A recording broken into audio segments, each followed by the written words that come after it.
Richie Barnett, give you some context to this man. Look, I've been on the Sky Sport team with him for some time, and I tell you what, he's very meticulous in his process, and he's a joy to work with. Unfortunately, I didn't get to play alongside him on the field, but I think my debut was against him many years ago. He's well known around the world in the NRL and also the Super League. Played for Cronulla, Sydney, London, Hull FC. He played at two World Cups for the Kiwis, and most importantly, the 2000 World Cup when he was the captain was the most impressive, and we'll get into detail just why. 27 tests, the former Kiwi captain, the superstar on Treasure Island right now, and you still see him on Code there talking rugby league for Sky Sport. Richie Barnett, thanks for joining us, bro. Awesome to be with you again, Mods. It's like it's been a long relationship on the screen, my friend. It has been, Yeah, great to have you here as well. And of course, we can't not be here and talk together on the screen when we don't talk about a rugby league. Your thoughts on last night's game and the eventual winners? My son in the background. I just thought, I was hoping, to be honest, Penrith that would get through. I just think from what they went through last year and their stoic defence sort of highlighted to me that they're in that headspace. You know, I just really thought they were more eager and hungrier to win that game. It was just amazing. And if you've got Nathan Clear at the helm, I just think he made the difference, eh? He was amazing, bro. He was absolutely amazing. Now, if you think about two of the teams you're involved with, both Cronulla in the Super League made a grand final, which you were injured and you weren't able to partake in. I think it was a late withdrawal. But also in 2000, when Roosters played the Broncos. So it's not to be, but a mad career anyway. Let's go back to, first and foremost, how you found yourself playing on the other side of the ditch, the boy from South Auckland for Cronulla Sharks. How did it play? Yeah, I was. I had a really my goal was really set when I was about 12 months. You know, like I created a clear vision from an early age, and I think people thought it was a bit strange, but I used to get up at 5:30 and run the roads when I was 12. I constructed training programs when I was a kid, and I followed the Aussie methodology. So I'd read books. I would put up all the posters up on my wall of all the teams, the old Rugby League Weekly. So that would be plastered over my wall, and I'd have, I guess, the greatest influences in my life, the likes of Michael Jordan. So he was eagerly up on that wall. So every morning I'd wake up and I'd see it. You see it, you hear it, you believe it. So I did that, and I'd do... I think I did like 10K runs. I'd get on bikes and run 30 or 40, kilometers. I'd do 50 laps of the pool, and I was just doing all that sort of stuff and to be honest, I really enjoyed it. That it gave me such clarity. It gave me focus, and it was just more enjoyable. But I got a phone call at home to Arthur Beeson. Legend. Yeah, mate. And I was lying on my couch, and my mum said, "Oh, there's a man on the phone waiting for you." And I said, "Oh, yeah, cool." And so he was one of those guys up on the wall, funny enough, right? And he spoke to me. He said, "Listen, mate, you want to come and play for Cronulla?" And I just went, mate, all those goals and dreams, right? Just went, holy, this is Arthur Beetson talking to me. I'm over there, of course. I don't care what it is, how much, just get me over there. And that's how it started. That was the day it changed my life, Absolutely crazy, because I thought I was quite young when I was setting goals, but where did that come from in you? Because, South Auckland boys, not many people think that you're all about goal setting, and that, especially back in those days, bro. So where did that come from, bro? Was that your upbringing? Was that your parents? That mindset you had from an early age? I think it was the eagerness and the hungerness to do something more. I looked around and I don't know, I was just so passionate about sport. I was a very natural sports person, but I had a desire that just went beyond it, and I attached that to it, and it just became the hunger plus the passion towards sport, and I guess a vision and a dream really that really sort of curtailed me towards it. It was very laser-like, really, to be brutally fair. Yeah. Okay. So a vision and a dream. You ran towards it. You were very successful early on, which was amazing. But also, when you get onto the other side of the ditch, there's a legend that's on the field beside you. There's a number of legends. Actually, Tawera was there as well. But I'm talking about Eddinghausen, who's close to one day potentially being an immortal. He's done a lot in the great game. I spoke to Ruben Wiki about this previously. What was it like crossing the ditch, the boy from South Auckland, and footing it with not only the big boys of the league, but alongside some absolute greats? It's a really good point, Mons. I looked at it and I went, I had really a heck of a lot of belief in my own backing, because all the work I did previously. So I backed it 100%. I knew I'd go in there and I'd be fit enough to mix it with all of them. And I was, because I'm a natural athlete, but I also put in that yard. So I knew straight away when I jump into that organization, I was just going to be like most of them. What I did struggle with was a change in culture and dynamic. Transitioning into it was quite difficult for me. I struggled big time. I just didn't feel comfortable. I was living with 4 other players, Paul Green, Adam Marr, and John Lang. And so it just didn't resonate with me. It just wasn't me at that time. And I'd never been away from New Zealand. I was 22 when I left. That's fairly old considering what kids go through now. But I struggled with it. So I'd spend most of my time over at Jason Lowry's place. They thought, man, do you want to go or what? What are you hanging around for? And I was severely uncomfortable. So your biggest setting goals, that's one part of it, which was probably early in your day. But dealing with this anxiety or not feeling comfortable, what did you do to manage that? I guess it's just like every day you just it's going to get easier. You just have to stay in the game. The bigger goal is for you to be a weekend warrior every week and be consistent. And that was enough for me although to be brutally honest, it was very unhealthy. My wife wasn't there at the time, so it was just me on my own. So I had to wait for my wife, and things started to change quite dramatically when she arrived back. We got our own place. We stayed with Peter Gow, which is Al McPherson's parents or dad. So that gave us a bit more of a grounding, and I felt a lot better after that. And things mentally started to fit into places. The training side, no problem at all. Mixing with the guys, no worries at all, man. That was just second nature. But I just needed to have my wife there, and I needed some sort of grounding with like-minded people, Yeah, absolutely. So it was grand final last night. 2 of the teams that we played, that you played with, were big parts of, were in grand finals. You weren't able to take the field with them. So with that being said, if you think about those 2 years and those teams went on to play in the big dance, so to speak, what was it about those teams that made them so successful? You mean Cronulla? Yeah, Cronulla, and then Cronulla of course, Roosters. Roosters. Cronulla were what I loved about it and what I didn't like about it. I liked the fact that we were grafters. We weren't particularly attractive team to play with, to be honest. We had some very exciting players amongst it, but I thought we played a brand of football that it was just pretty simplified. It was a grinding style of football, and it sort of mixed with the players that were inside too. We didn't have that ability to grow outside that.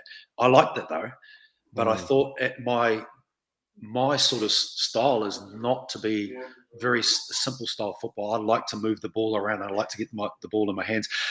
John Lang didn't see me any other way but a winger. And that's what I've understood that. And I thought, wow, I see myself quite different. And then I decided I need a change. And then the Roosters actually gave me everything I needed. I was playing with Brad Fittler, Adrian Lamb, Matty Singh, Fletch. I just had an amazing group, and I had a coach that would let you play your football. They played such a great brand of football. We were a little bit weak in terms of some real hearty front rows and some back rows. We missed that part, but they started to fill the gaps, and as we went along, and they won that grand final in 2002 against you guys. So I was very, very honoured to be amongst guys like Phil Gould, who basically told me to play at 6 one day, and I went, "What? You're kidding me?" He goes, "Yeah, you'll be fine, mate. You just do this. I'll get some other players to do around that." Gave me such confidence in growth.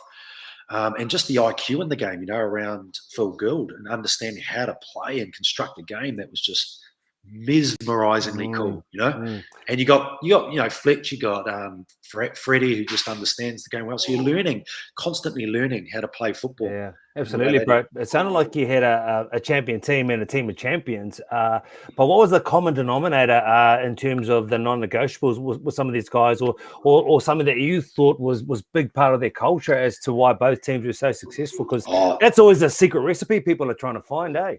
Yeah, the secret recipe is actually do a bit more, like be consistent, but there is a goal that everyone's after. It's a grand final, right? And I think when I look back, we actually could have done more as players to to give up a lot of things. Like I remember giving up alcohol for a whole year one year, and I've got to say it was probably the biggest part. And I know someone in the grand final mentioned the same thing. Tom Trbojevic gave up for a year, and it took his game to a whole new level. Yeah. So I think those types of things, when you've got to give up something really to get to another level where you're helping the team to succeed, because in this game, you know how difficult it is to win a grand final or even get there. So I think you have got an opportunity to do it in 1 year. You don't have the ability to go, well, maybe it's next year or the year after, because it may not happen. So maybe that's the learning I think I take from rugby league now, is that there is an opportunity to do it right now. There's not 2 years or 3 years, because injuries happen. The game changes a bit. The dynamic changes. The rules change.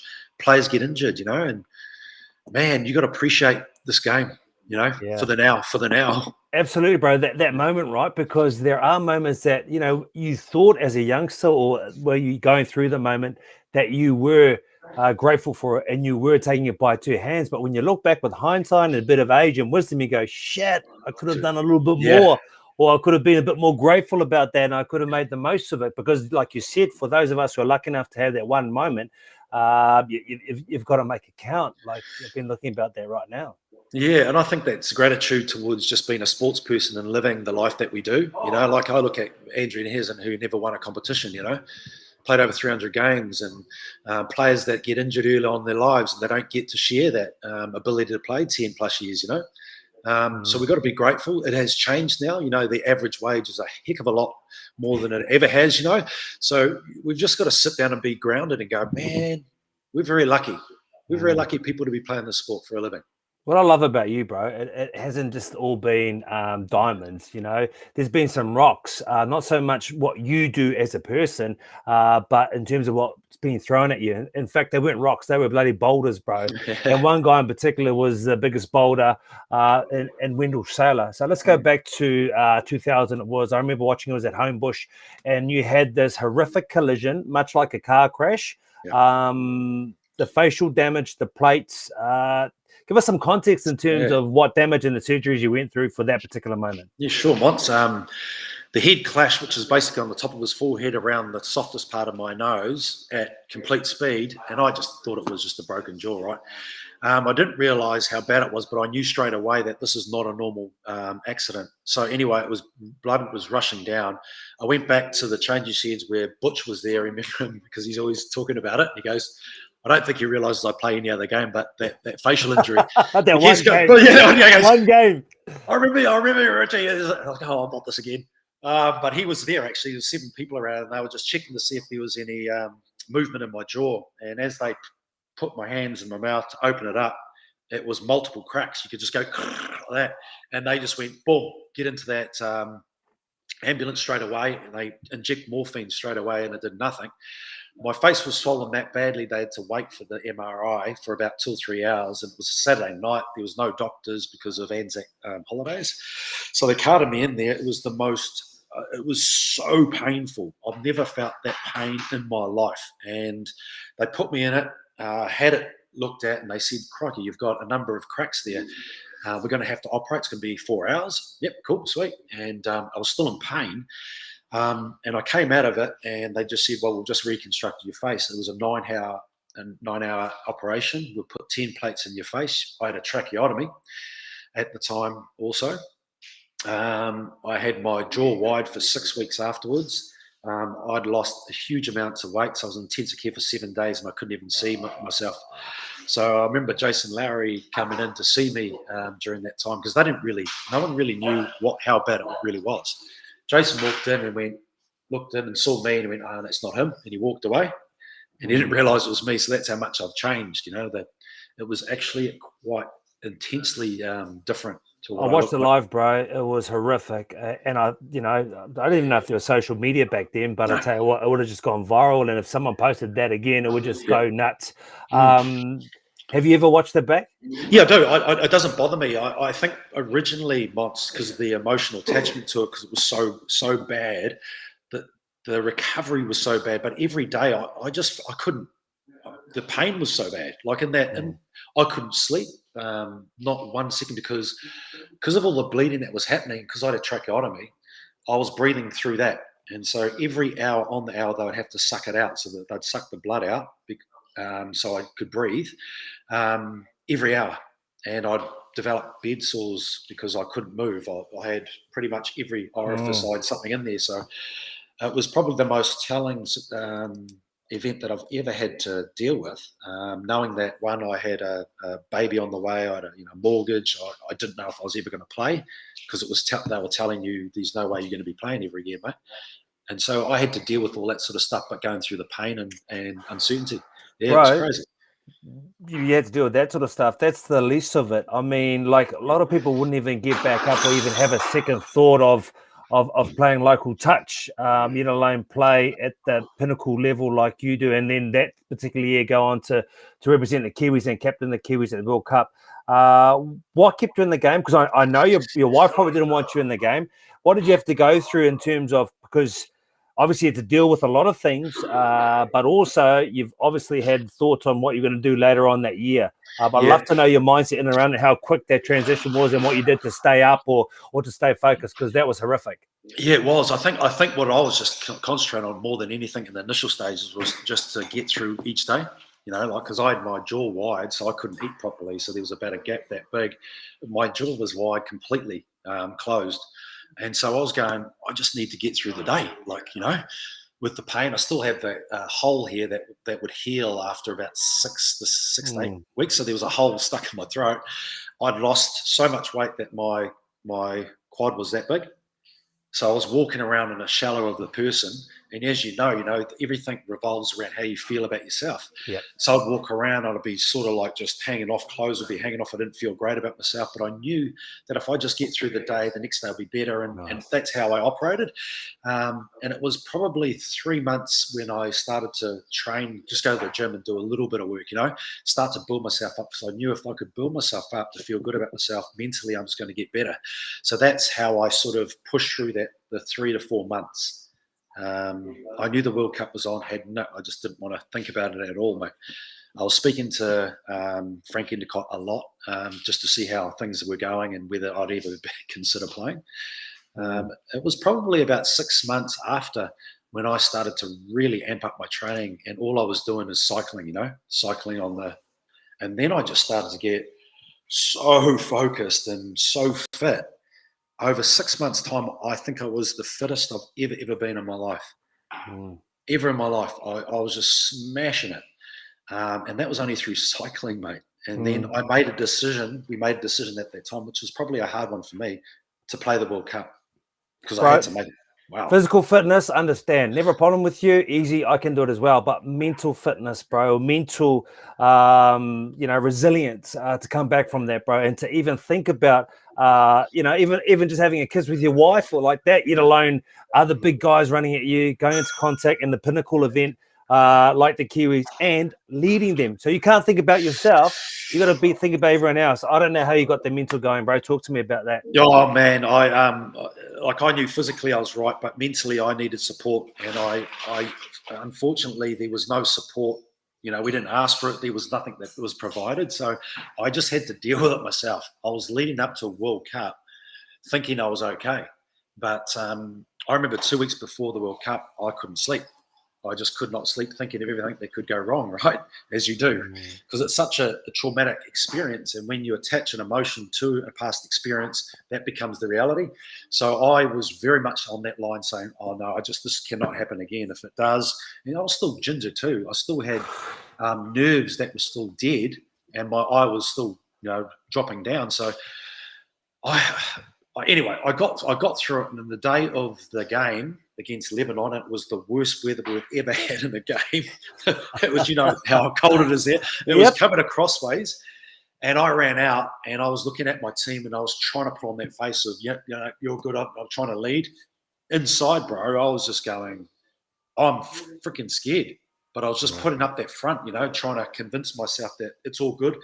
And when you go out there, it's just the flight and flight situation, right? So you get out there and you're in it. You're a little bit cagey though. I was a little bit cagey in certain things getting to the ball, but I won the player of the game. I scored 2 tries and I won the player of the game, which just gave me an amazing amount of confidence just to get that first one, But a whole month of footy, I was still burning up nervous energy, all the time. So it was just compounding with me. It was just all the time. I wasn't really as confident as I'd like to have been, to be honest, Yeah. Mont. I was, if I had to put a gauge of 0 to 10 on where I should have been, I reckon I was a 7.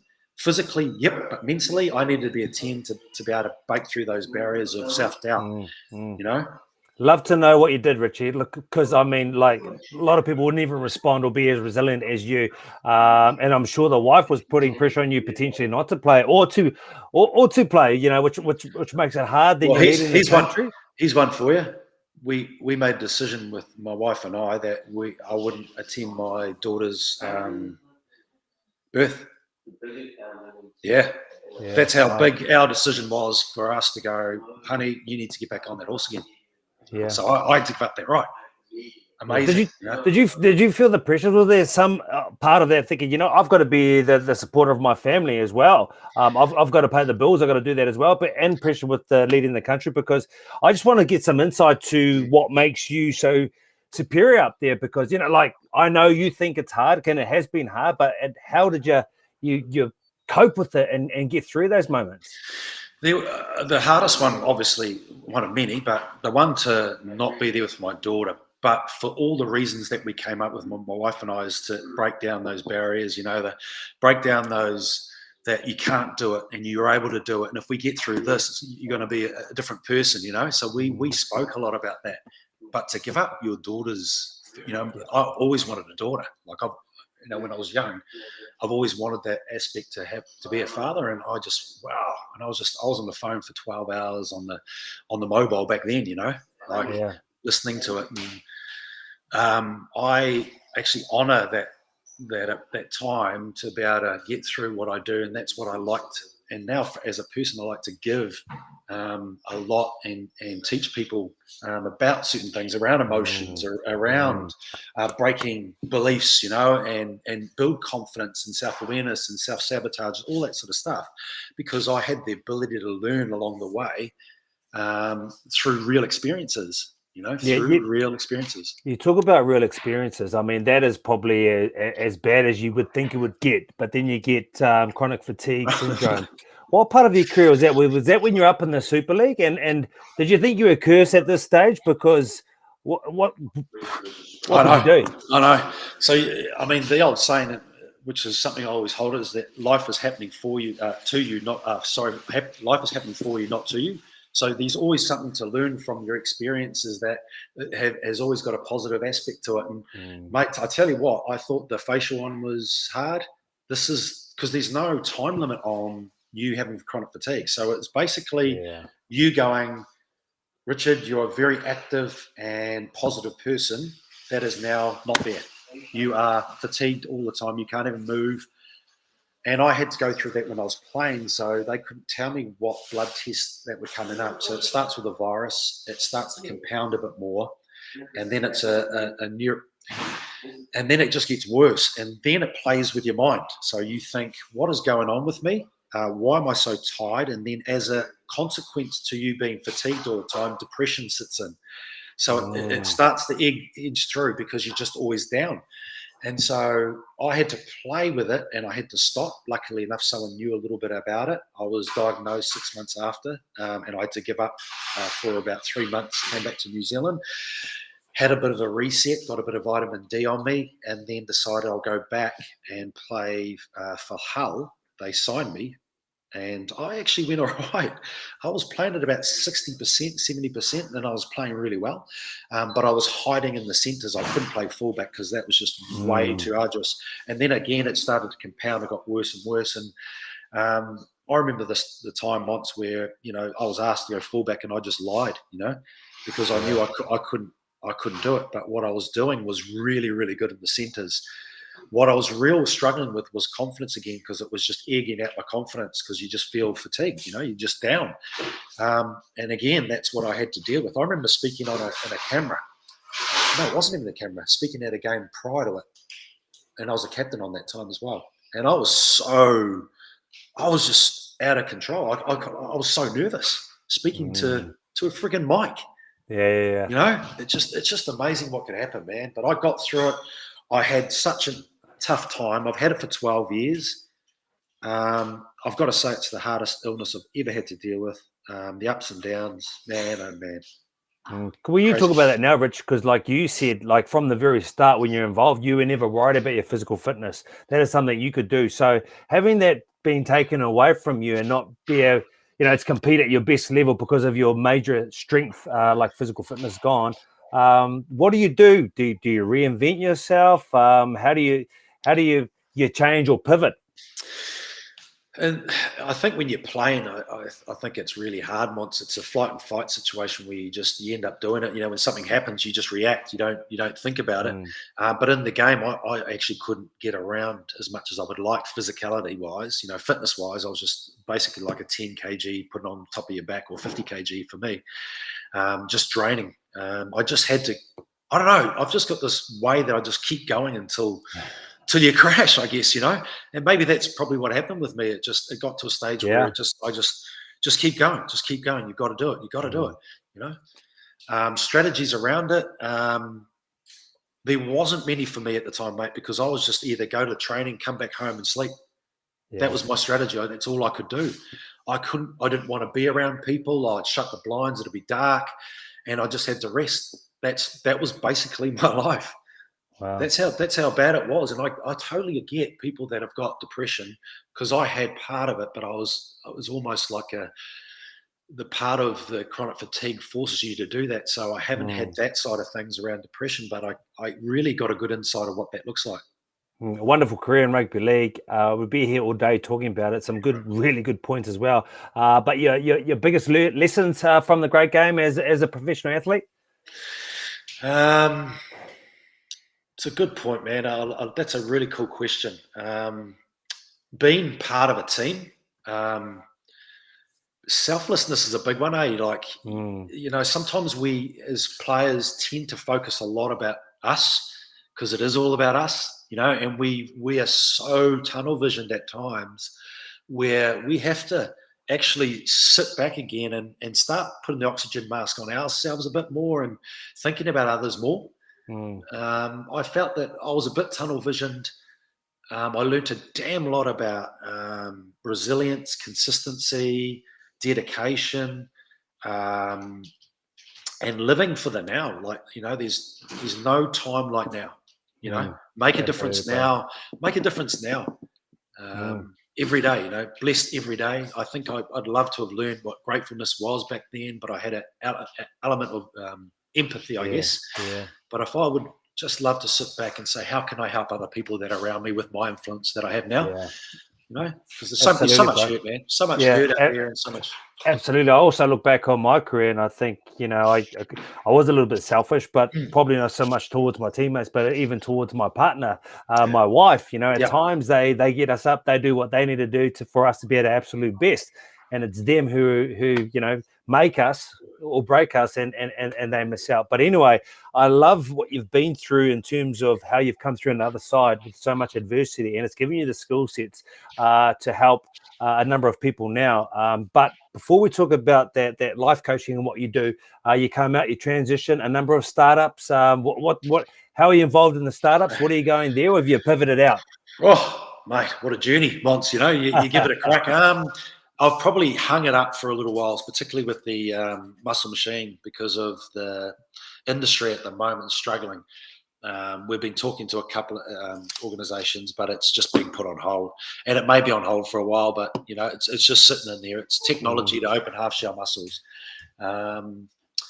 It's something, I've been in the building trade as well. I didn't really like. I mean, I liked it, but it wasn't something at the time, because I was dealing with chronic fatigue that really sort of lit me up. Yeah.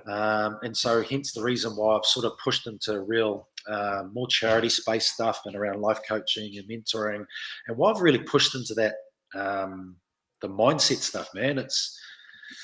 It's just awesome, Yeah. I mean, I've attended Tony Robbins courses a number of times. I'm an NLP practitioner because I saw him change people in an instant. I said, wow, I want some of that.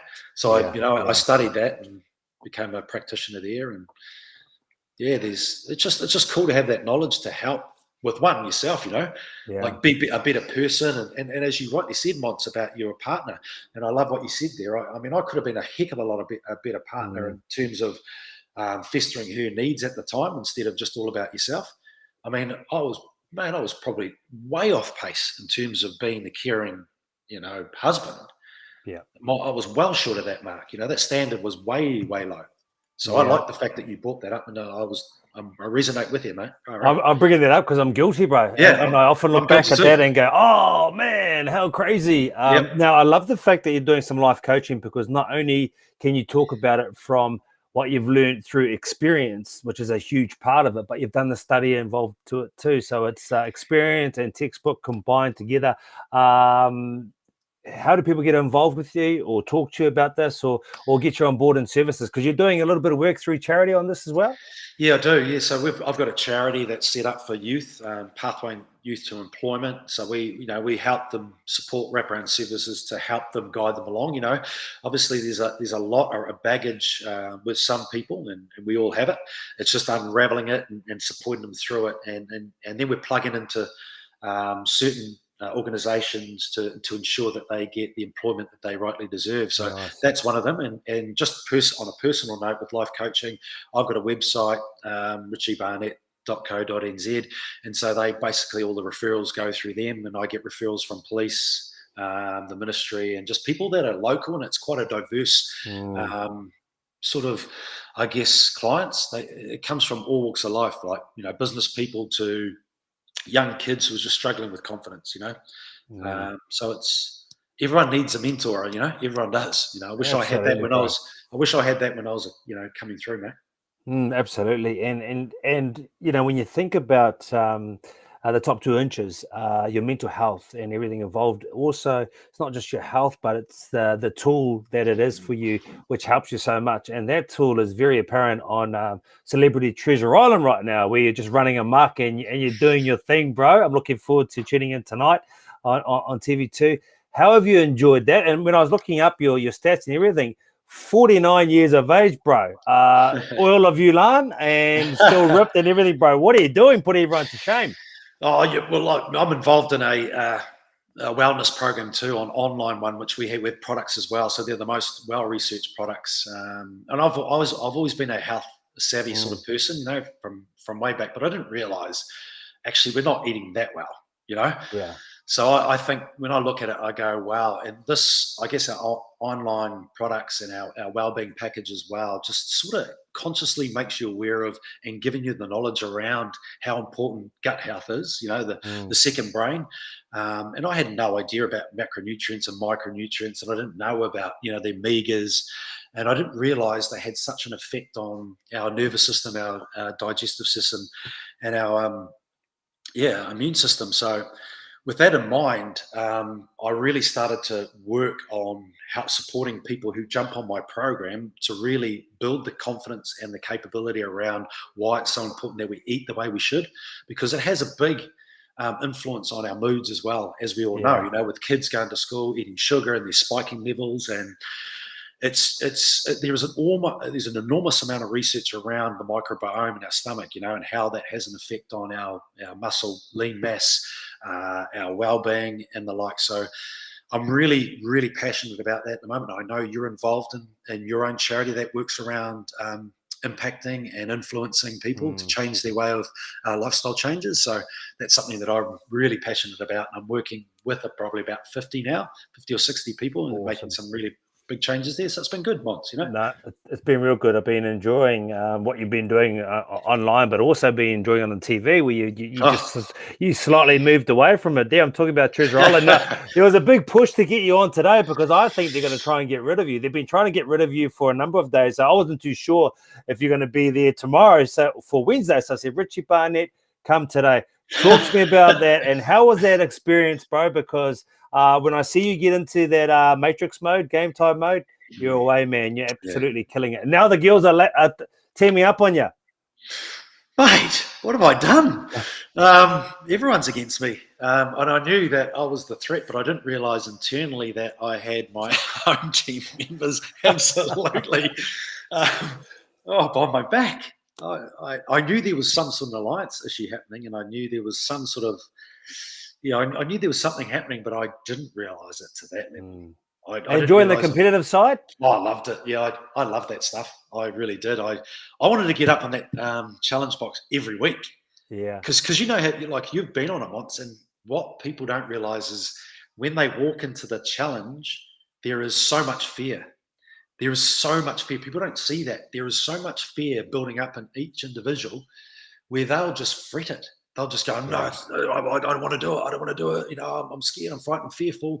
And I'm just going, man, welcome it. And then I even mentioned one at one stage. I said, you've got to teach yourself to as if you're going to get up this week and just train yourself. And they went, yeah, whatever. And I just went, oh, anyway. Talk to me about that now, Rich. Talk to me, because we're talking about that mode and I see that flash over your face. What are you thinking going into these challenges? The mindset, what are you talking to yourself? Because this could help people that are going in for a board talk, going in for a speech or anything in life when they're thinking, oh, I'm worried about what's in front of me, yes. But I just see you just deal with it and look at it through a different lens. It's a great question, Montz, and great analogy around that. Through my lens, I see everything that's going to go right. I am focused, and at sometimes it's probably too focused that I don't see, but I tend to focus on what's going to go right. Because the brain is a survival brain, we always think of what could go wrong. And generally, most cases, they tend to see it. So I focus on everything's going to go right. I warm myself up to walking into that thing, and don't put most people will construct something in their mind, a story around it that would look like, oh my, this is the worst place I'm ever going to be. And where I construct a nice, warm place. So through our senses, I see something warm, cozy, inviting. So I'm walking in there and I'm just looking at it going, oh, this is going to be so much fun. And I'm going to enjoy it and welcome it. So all those things that you associate, which is your three senses around it, see it, hear it, feel it, you've got to construct something, because we construct things in our life that's exactly like that on a daily basis. So I get myself into a real good state. We call it state change. So I get into a real confident state. My body language is suggesting so. My head's up and my body language is telling me I'm going to do all right. Even though it's, may not, because it's just a bloody challenge, right? Yeah, but no, you've done more than all right, bro. You've been flying the flag and doing wonderful things, bro. So I really enjoyed that. Okay, we're going to finish off with two things. Thank you for this great chat. First of all, your non-negotiables that make you Richie Barnett, and then one or two favorite quotes and why. I'm always dictating a healthy mindset, and I'll do some routines every day to ensure that I feel on top of my game. So, I get up and do the Wim Hof. I'll do cold showers. I do affirmations. I'll at times, not all times, be grateful, be grateful for things. And I always like to try and give as much as I can, because it makes me feel good and I think I've done a good deed. Those are the non-negotiables in the morning. Eating well, staying healthy, having fun too. I think in life, things can get quite tough, and life probably tells us to do that. So I want to live life on my terms a bit more, because I want to construct something that is more meaning to me and it impacts people. I get satisfaction and I own my own time, I've always wanted to do that. And it's probably the last 2 years that I've really realized that maybe it's time to construct something that you feel good about. So that's the non-negotiables for me. And then your favorite quote or quotes and why? Life is happening for you, not to you, is one of my favorites, because life is always doing stuff to you. It's just how we place a meaning on that event or the challenges that you have. So there's always something to take from it. And we can live in the past, or construct how we want to feel in the present. And that's entirely a decision that you make on a daily basis. Love it, Richie Barnett, and what a career you've had. And I've always enjoyed working alongside you at Sky, because I've seen your process, how meticulous you are and how much you care about what you do. So I love the work you do within the charities and with the kids coming through as well. So from myself and Richie Barnett, we thank you for tuning in to the Real Talk, and I'm sure you grabbed some real gems and insights from that. I'll see you soon. We'll talk some league, brother. Awesome, my man. Pleasure being on it.